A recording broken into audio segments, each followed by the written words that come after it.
All right, y'all. Rap news, street politics, back with another one. And this one right here, this some real dangerous information. Big U, Rolling 60 Crip. We all know he been linked with Nipsey Hussle, but let me tell you something you don't know. Nipsey just wasn't killed for no reason. Let's tap in with the streets.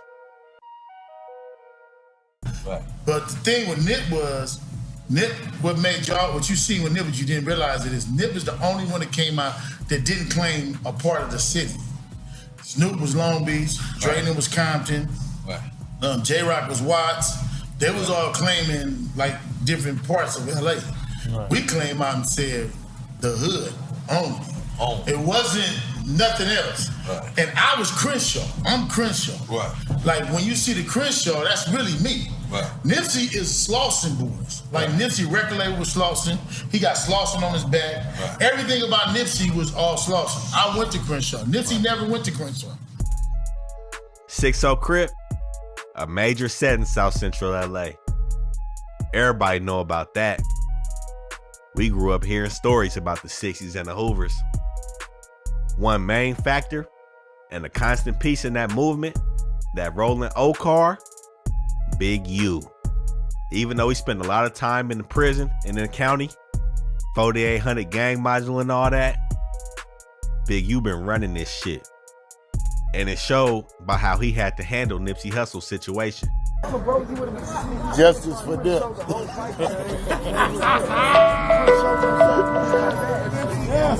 Or your boy would have been there like, yeah, you got it. You did. Now everybody done heard about Eri Holder, Shitty Cuz from 60, the one who killed Nipsey. But on the back end, the streets low-key talking. They saying Big U set that hit up. I imagine it went a little something like this. Eri Holder pop up on that block, Crenshaw and Slauson while Nipsey out there. What's up with that tax money though, you know? Nipsey like, man, fuck you. You know, he ain't trying to kick up that tax. And he labeled Eric a snitch. So not only did he come up with that money for Big U, he also got disrespected on the street level. Sound like to me, he went back to that whip with some animosity and brought that burner back. Now on behalf of that money that he's supposed to take to Big U and the disrespect, he put a shot in Nipsey's head. That blood on Big U hands. And a lot of times people be like, damn, it's been a year, he's been on for a year, I ain't got nothing yet. You know what I'm saying? Fuck this nigga, he ain't, you know what I'm saying, he Hollywood, he ain't doing nothing for me. When, you know, and it's an understanding on my side too. You have to understand what's going on with the way people looking at you. They might assume you got 100 million because they heard your song on the radio. And that's just not the reality of how the shit works. You know what I'm saying? And they might assume you got a chain on or a watch or a car that you balling out of control. And, you know, that's not the reality of the situation. You got responsibilities, you got priorities, you got bills, you got taxes. Now this is just what the streets talking, but let me give you a little background on Big U. Eugene Henley, Rolling 60 Crip. Some say he the glue, the paper, the scissors, the whole motherfucking pie when it comes to this Crip shit. And others say, if he was out when Death Row was out, it wouldn't be no Death Row. When Death Row started to build up and Corrupt started? Not at all. You were in jail the whole time? It never happened when I had no Death Row. But what do you mean? I love Suge to death, but he definitely wouldn't have been moving around LA like that. Because in LA, at the time, you wasn't saying blood. You wasn't wearing no red at that time. That wasn't happening. And you definitely weren't moving like that without major situations. That's how he coming with this. Big U had a strong hold over South Central since the 80s. And it still hold today when you see everybody in the game still respect that nigga. It ain't no disrespecting Big U. It was a point in time when he was managing Nipsey. The world really got to see a glimpse of Big U and how the 6-0s work. When Nipsey and Big U had a bump in, over some quote-unquote music studio equipment. More than likely, it was about some tax money for the hood. He scheduled Nipsey for that DP. Supposedly Black Sam intervened and all that, but you know that hood shit go deeper than your family. But it is said, Big U said it himself, he don't really fuck with Black Sam. Black Sam ain't from 6-0. And with that being said, we can see why him and Black Sam don't see eye to eye when it came to Nipsey Hussle. Well, I ain't no rapper, I'm a scrapper. So, we end up having to come talk about that. Pull up the homies, and Nip admit it's wrong, but still there's some consequences to your wrong. I came to pick him up that morning so he can get his discipline. And his brother got in the way, talking about my brother not going nowhere.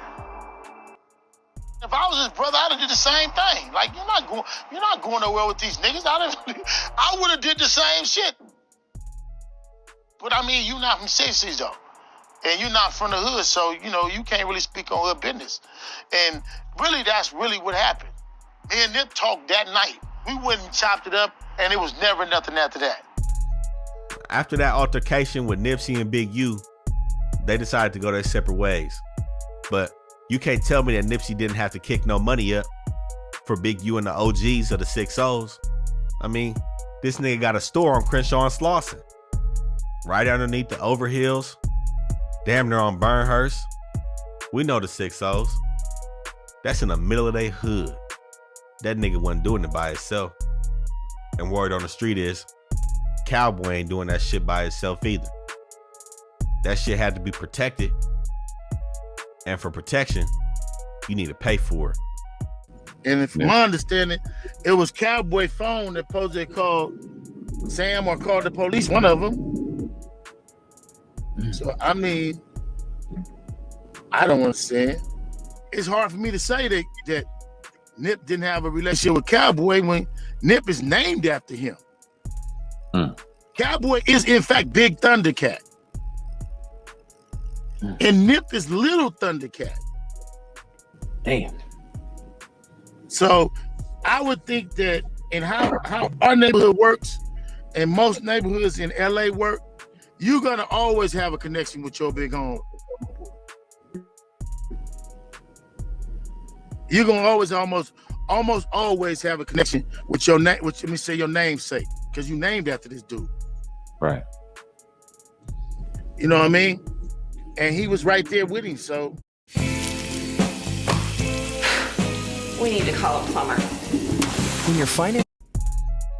Which leads us back to that encounter with Eri Holder. Almost always have a connection with your name, let me say your namesake, because you named after this dude. Right. You know what I mean? And he was right there with him, so. Which leads us back to that encounter with Eri Holder and Nipsey. Some say Big U sent that, but we'll get back into that. Now, I was fortunate enough to get up with a lot of real 6-0 members, and I know both of Big U's sons. One of his sons, Huey Popcorn, Jabari, he took a different route, so to speak.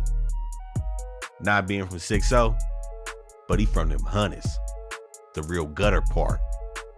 You can see Jabari right here in this video with Bino, Snoopy Harvard. Again, these some real members, real hitters.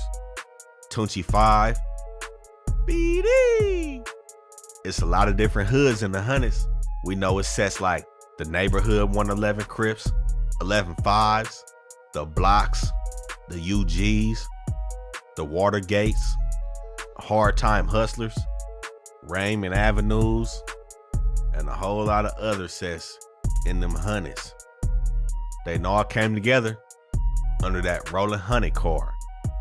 Big U is the face of the old car. From the 30s to the hunnids, yeah, we all strapped. You know what Chico and them said.